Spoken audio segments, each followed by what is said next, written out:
Once with Audrina. Part 1. Papa's Dream. Before darkness could steal the last rosy glow of dusk, Papa was home from the hospital and carrying Vera into the Roman Revel salon. As if Vera weighed only a feather, even with the hip-link cast on her left leg and a fresh cast on her left arm, too, Papa tenderly deposited Vera on the purple velvet couch that my mother loved to keep for herself. Vera appeared very happy with the large box of chocolates she'd have eaten on her ride home from the hospital. She didn't offer the box to me, though I stood there longingly to have just one. Then I saw that Papa had also bought her a new jigsaw puzzle to put together with her good right arm. "It's all right, honey," he said to me. "I bought you chocolates and a puzzle, too. But you should be grateful you don't have to fall and break your bones just to gain some attention." Immediately, Vera threw away her puzzle and shoved the chocolates from the table to the floor. Now, soothed Papa. "Your puzzle is very large and Audrina's is very small. You have a 2-pound box of candy and Audrina only has 1 pound. Happy again, Vera smirked my way. "Thank you, Papa. You're so good to me." She stretched her arm forth, wanting him to kiss her. I cringed inside, hating for her calling him Papa when he wasn't her father but mine. I resented the kiss he put on her cheek, resented, too, that huge box of candy, that larger puzzle that had prettier colors than the one Papa gave me. Unable to watch and bear longer, I wandered away to sit on the back veranda and stare at the moon that was coming up over the dark water. It was a quarter moon, what Papa called a horn moon, and I thought I could see the profile of the man on the moon, old and withered looking. The wind through the summer leaves had a lonesome sound, telling me that soon the leaves would die and winter would come, and I hadn't enjoyed summer at all. I had vague memories of happier, hotter summers, and I couldn't pull them out to clearly view them. I put a round piece of chocolate in my mouth, even though we had yet to eat dinner. This August seemed more like October. Really it did. As if he heard me calling, Papa come to sit next to me. He sniffed the wind as he always did, an old habit, he told me many times, left over from his days in the Navy. "Papa, why are the geese flying south when it's summer? I thought they only flew south in late autumn." "I guess the geese know more about the weather than we do, and they're trying to tell us something." His hand lightly brushed over my hair. I started to pull another piece of candy in my mouth, and when he said, "Don't eat but one of those." "I saw you looking jealous when I kissed Vera. You resent the gifts I gave her. Somebody has to pamper her when she's suffering, and you know only you are the light of my life. You have my heart. You love the first Audrina better," I choked. "I'm never going to catch your gift, Papa, no matter how many times I rock in that chair. Why do I have to have her gift? Why can't you take me like I am?" With his arm around my shoulders, he explained again that he only wanted to give me confidence in myself. "There's magic to be had in that chair, Audrina. I do love you for what you are. I just want to give you a little extra something that she no longer needs. If you can use what she used to have, why not? Then your Swiss cheese memory would fill to overflowing, and I'd rejoice for you." I didn't believe that there was a gift to be gained from that chair. It was all another lie that gave me so much terror as it seemed to give him hope. His voice took on a pleading tone. "I need someone to believe in me wholeheartedly, Audrina. I need from you the trust that she gave me. That's the only gift I want you to recover. Her gift for having faith in me, in yourself. Your mother loves me, I know that, but she doesn't believe in me.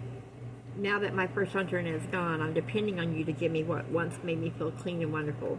Need me as she needed me. Trust me as she trusted me. But when you expect only the best, that's what you will get." That wasn't true. I yanked away from his embrace. "No, Papa. If she expected only the best and was so trusting of you, why did she go into the woods against your orders? Why was she expecting... Was she expecting the best day she was found dead under the golden ring tree?" "Who told you that?" he asked sharply. "I don't know," I cried, unsettled to hear my own words. I didn't even know what a golden ring tree was. His face bowed down into my hair, and his hand gripped my shoulder so hard it hurt. When he finally found something he could say, he sounded miles and miles away, like the warm place those geese were going to. "In some ways, you're right. Perhaps your mother and I should have given her more explicit warnings. As it was, we were embarrassed and didn't tell our first Audrina enough. But none of it was her fault." "None of what, Papa?" "Dinner time," sang out Mama as if she'd been listening and knew exactly when to interrupt our conversation. My aunt was already at the round table in the family dining room, glowering as Papa carried Vera into the room. Vera glowered back. The only time my aunt seemed to like her daughter was when she was out of sight. When Papa was around, she could be so cruel to Vera, even I winced. She wasn't as cruel to me. Mostly she treated me with indifference unless I somehow managed to irritate her, which was often. Papa hugged Vera before he set her down at the head of the table. "Feeling better, honey?" "Yes, Papa," she said with a bright smile. "I feel fine now." The minute she said that, Papa beamed a broad smile my way. He gave me a conspiratorial wink that I'm sure Vera saw. She dropped her eyes and stared down at her plate, refusing to pick up her fork and eat. "I'm not hungry." she said when my mother tried to coax her. Eat now, ordered Aunt Elizabeth, or you won't eat anything until breakfast. Damien, you should have known better than to give the children candy before dinner. Ellie, you give me a pain in a certain part of my anatomy I won't mention in front of my daughter. Vera will not die of malnutrition. Tomorrow she'll stuff herself as she stuffed herself before she fell.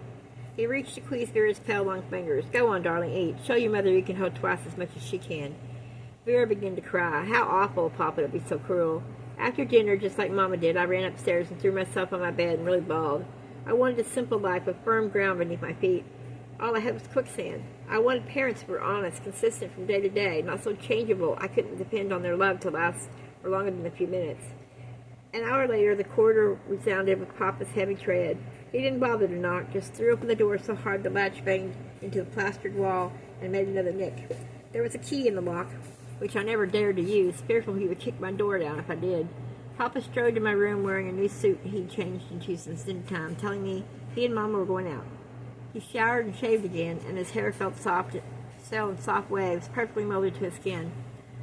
He sat on my bed, caught my hand in his, allowing me to see his square, large nails that were buffed so much they shone. Minutes passed as he just sat there holding my hand, which felt lost in his hugeness of his. The night birds in the trees outside my bedroom window twittered sleepily.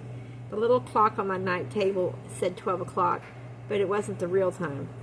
I knew he and Mama wouldn't go out at midnight. I heard a boat whistle in the distance, a ship putting out to sea. Will, he said at long last, what have I done this time to wound your fragile ego? You don't have to be nice to Vera one minute and nasty to her the next. And I didn't push Vera down the steps. My voice sounded faltering, and this was certainly not the kind of confident speech that would make anyone believe me. I know you didn't push her. You didn't have to tell me you didn't. Audrina never confessed to her crime until you were accused. In the gloomy dimness, his dark eyes, ebony eyes, glittered. He frightened me. Your mother and I are going to spend the evening with friends in the city. You don't have to rock in the chair tonight. Just be a good girl and fall into dreamless sleep. Did he think I could control my dreams? How old am I, Papa? The rocking chair has never told me that. He left my bed to head for the door, and in the open doorway he paused to glance back at me. The hall gas lamps shimmered. You are 7, soon to be 8. How soon to be 8? Soon enough. He came back and sat down. How old do you want to be? He asked. Only as old as I'm supposed to be. You'd make a good lawyer, Audrina. You never give me a straight answer. Neither did he. I was catching his habits. Papa, tell me again why I can't remember exactly what I did last year or the year before. He sighed heavily, as he always did when I asked too many questions. My sweetheart, how many times do I have to tell you? You are a special kind of girl with talents so extraordinary that you don't realize the passing of time. You walk alone in your own space.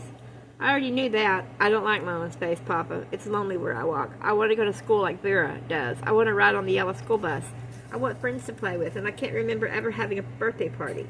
Can you remember Vera's birthday parties? No. That's because we don't celebrate birthdays in this house. It's much healthier to forget about time and live as if there are no clocks and no calendars. That way you never grow old. His story was so much like Mama's, too much. Time did matter. Birthdays, too. Both mattered more than he said. He said good night and closed the door, leaving me to lie on my bed and wonder. One night, screams woke me up. My screams. I was sitting up, clawing at the sheet, covering myself up to my chin. In the long corridor, I heard the pounding of Papa's bare feet as he come running. On the side of my bed, he perched to hold me in his arms, smoothing my tousled hair, hushing my piercing cries, telling me again and again that everything was all right. Nothing could harm me here.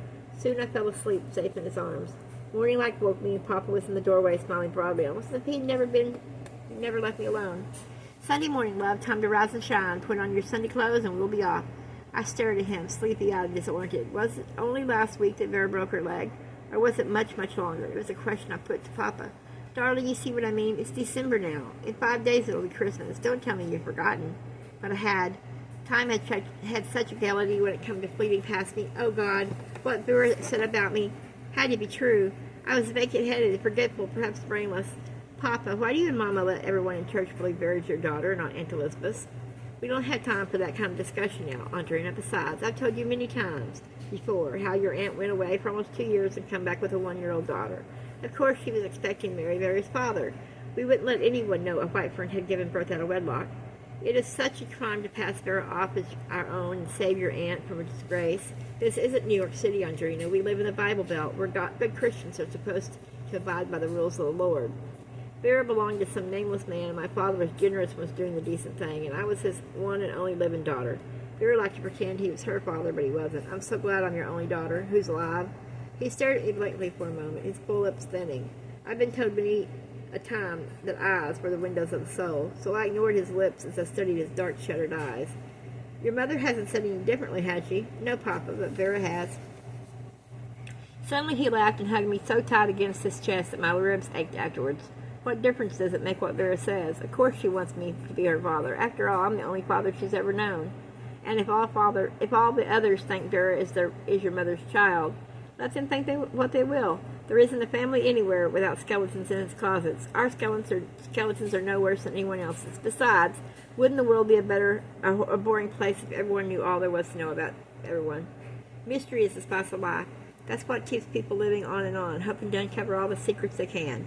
I thought the world would be a better place without all the skeletons and mysteries.